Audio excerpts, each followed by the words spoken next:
Chapter 19, Explanation of Roman soldiers in town and meaning of names explained. It was good to see those men back out on the water.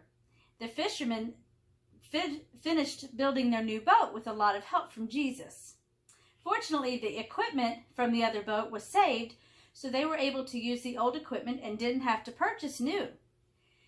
The construction only took a few months to do, due to other men in town coming to help almost every day after their day of work.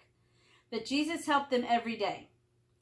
People were amazed at Jesus. He helped the men build their boat with great anticipation for their return back on the water.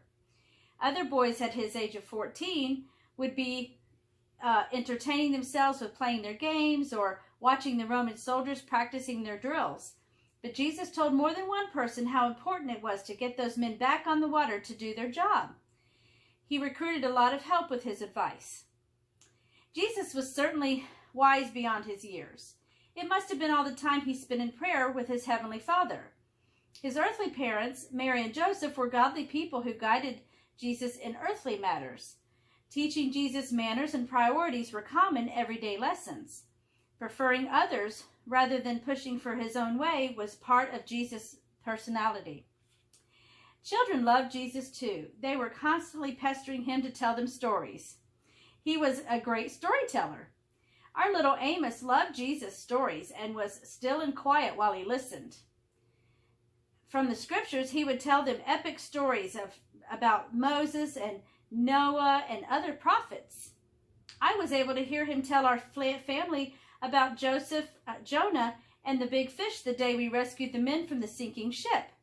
It was particularly amusing because my papa's name is Jonah. It seems that many people have names that come from a long time ago. For instance, Jesus' papa Joseph has the name of one of the most respected Jewish leaders from the scriptures. That particular man named Joseph lived in Egypt and was the second in command to the Pharaoh. In the situation where he could have been mean to his family for the way they treated him, he loved them and took care of them instead. Jesus' papa is like that as well. We learn many lessons from people who lived before us. We have learned how to deal with the Roman soldiers who are in our town every day. The children watch the drills and contests that the soldiers have with chariots and weapons. We teach our children to respect those who are an authority over us and do what they say, as long as it doesn't go against what God's teachings. You could see children do their chores at home really quickly, so they could rush off and watch the soldiers in the fields outside of town. Some children would climb the city walls so they could sit up high and see everything. Other children would imitate the soldiers' drills and pretend to have a sword fight using sticks from the trees. The contests drew larger crowds, though. The contests of javelin throwing and hand-to-hand wrestling drew a large crowd of children as the chariots races. Sometimes the soldiers would take turns lifting big rocks like boulders to determine who was the strongest of them. The boulders were as big and round as the wheels on their chariots. Some men in our town were sometimes able to come see the contests. Living with soldiers all around us became a part of life. It didn't really seem strange. They could have been hard on us, but they were not.